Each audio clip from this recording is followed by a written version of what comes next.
아무리 잘나면 뭘 합니까? 정신적으로는 유아 상태인데요. 라고 하면서 권사인 제자가 들려준 이야기입니다.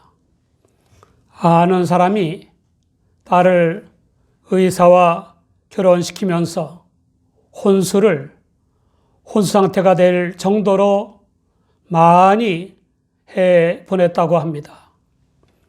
그런데 의존심이 많은 사위가 10년여 동안 돈을 많이 벌었는데도 혼수 타령을 하면서 딸을 냉대하는 바람에 할 수 없이 또 혼수를 잔뜩 해 보냈다는 것입니다. 세상에는 전문 지식과 실력과 권력을 가진 정치적 유아들이 적지 않습니다. 남에게 의존해서 무엇인가를 얻으려고 하는 사람들이 적지 않습니다. 생각 있는 사람들은 자존심과 자립심을 가지고 실력을 길러가면서 자기 힘으로 해야 한다고 합니다. 그런 사람들 중에는 하나님을 의존하며 기도하는 것을 아주 못마땅하게 여기는 이들이 있습니다. 그러나 주 예수님은 늘 기도하셨고 우리에게 하나님을 의존하며 기도할 것을 거듭 강조하여 가르쳤습니다. 사람이 피조물임을 알면 하나님께 기도하고 안 하는 것이 의존심 여부의 문제가 아닌 겸손과 교만의 문제이며 어리석음과 지혜의 문제임을 알 수 있습니다.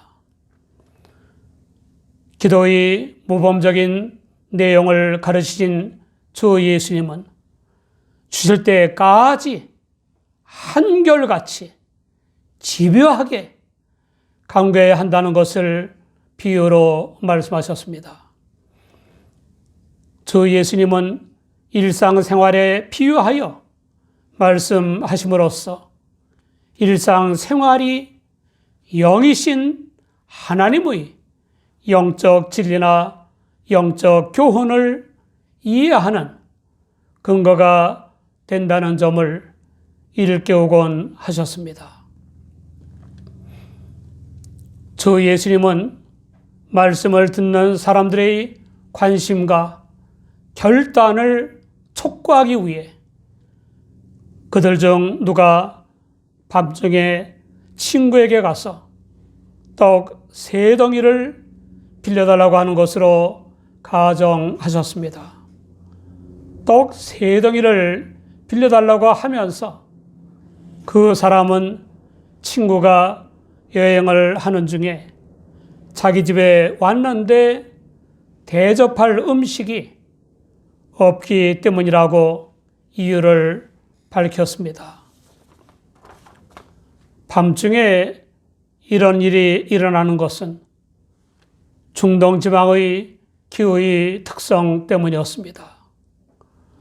그 지역의 사람들은 한낮의 뜨거운 열기를 피해서 여행하는 경우가 많았기 때문에 밤중에 여행 도중일 때나 밤중에 여행을 시작할 때가 자주 있었습니다.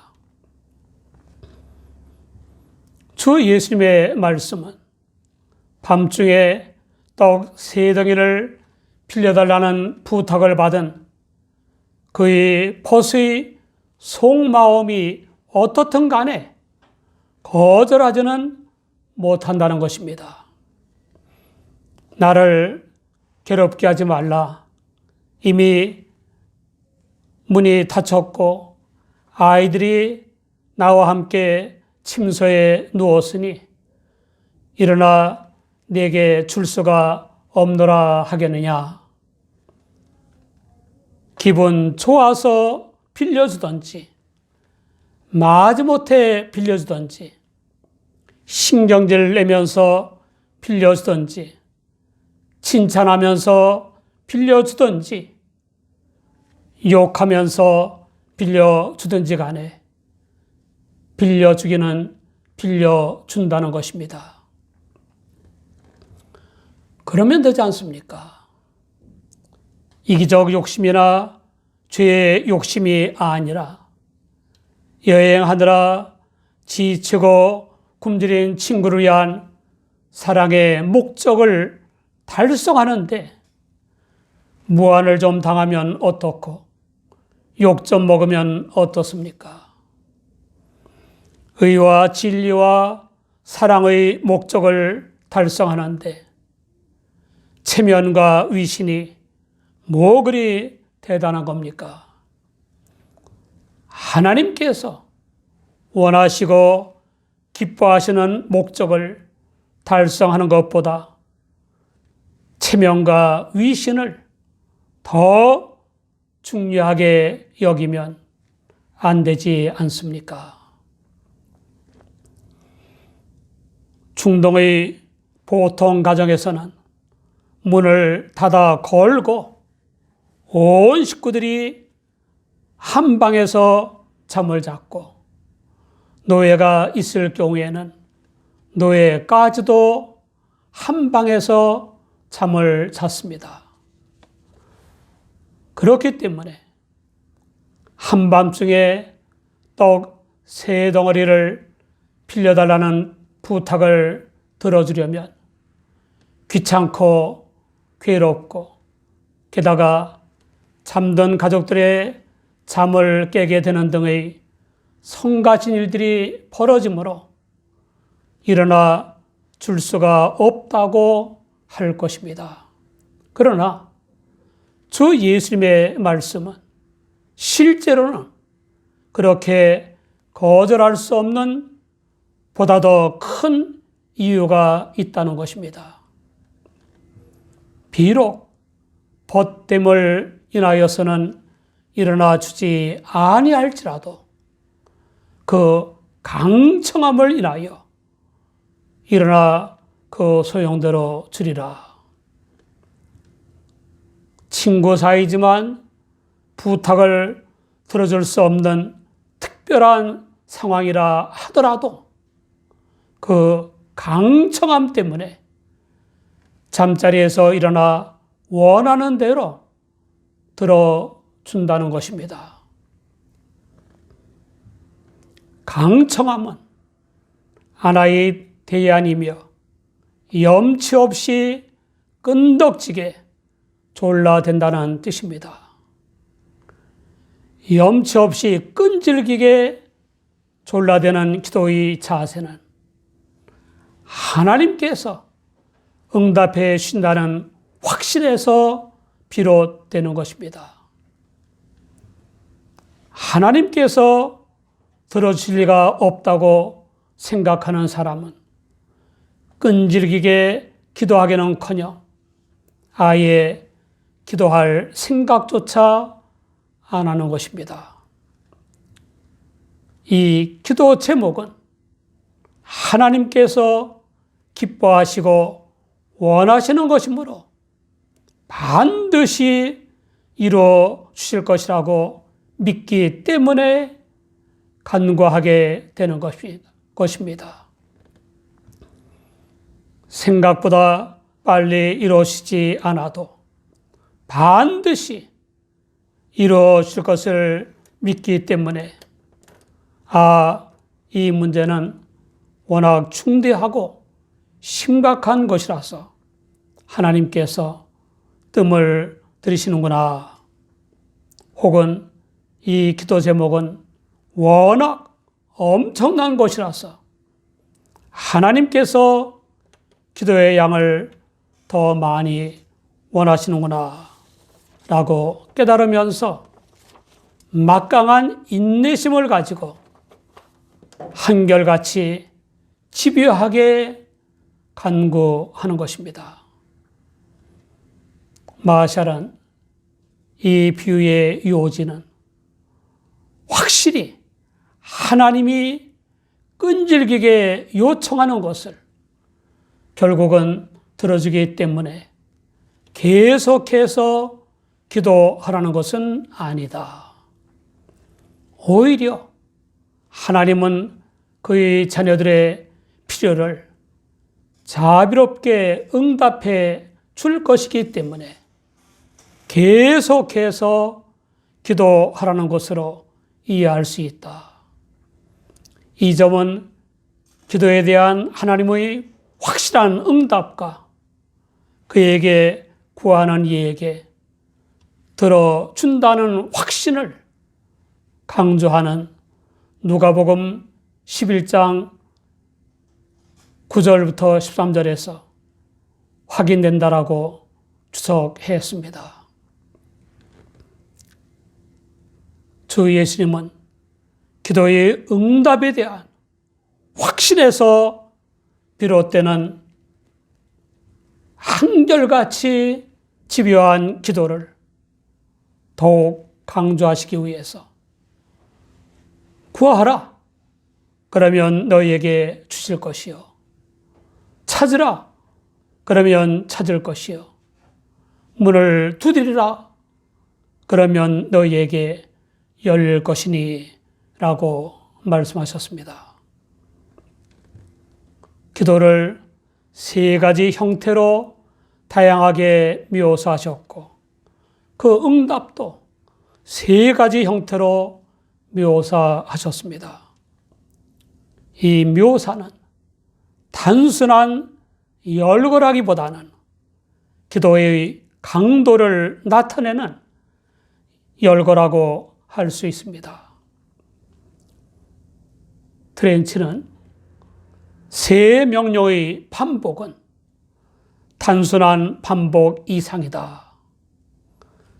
찾음은 구함 이상이고 문을 두드림은 찾음 이상이기 때문이다 라고 했습니다.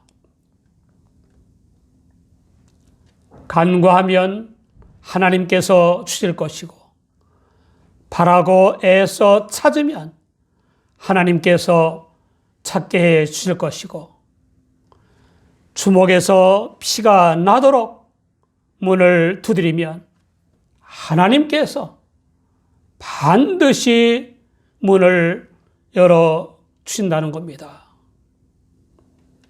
우리는 하나님께서 우리에게 필요한 것을 필요한 때에 주시고 가장 좋은 것을 가장 좋은 때에 주신다는 확신을 가지고 하나님께서 주실 때까지 구하고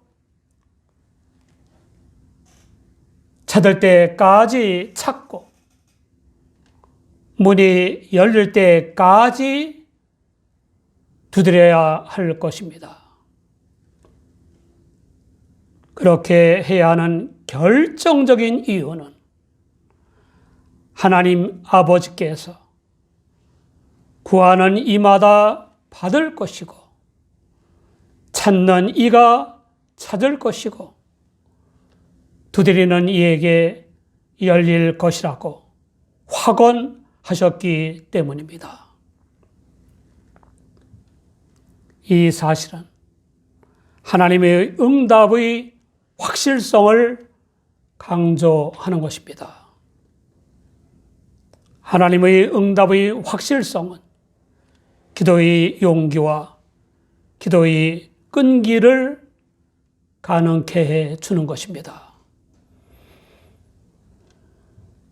전지전능하시며 생사화복과 흥망성쇠의 주관자이신 하나님을 믿는다고 하면서 간구하지 않고 애써 바라며 추구하지 않고 천국문을 두드리지 않는 것은 정말 알다가도 모를 일입니다. 하나님을 믿는다고 하면서 응답받을 때까지 하나님께 기도하지 않는 교인들이 있습니다.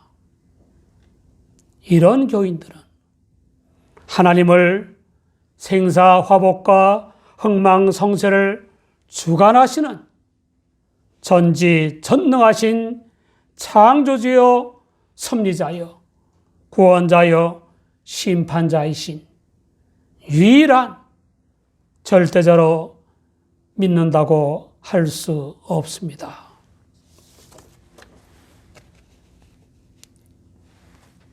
기도하지 않는 사람들과 응답을 받지 못했는데 기도하다 망하는 사람들과 이루어지지도 않았는데 대충 기도하다 많은 사람들에 대해 주 예수님이 얼마나 안타깝고 답답하셨으면 또 비유로 말씀하셨겠습니까? 너희 중에 아비된 자 누가 아들이 생선을 달라 하면 생선 대신에 뱀을 주며 알을 달라 하면 전갈을 주겠느냐. 생선, 특히 뱀장어는 얼른 보기에 뱀과 비슷합니다. 뱀은 효의 이중성과 치명적인 악독을 상징하는 것입니다. 몸을 구부리면 알처럼 보이는 정갈 역시 치명적인 독을 가지고 있습니다. 요는 자식을 사랑하는 아버지가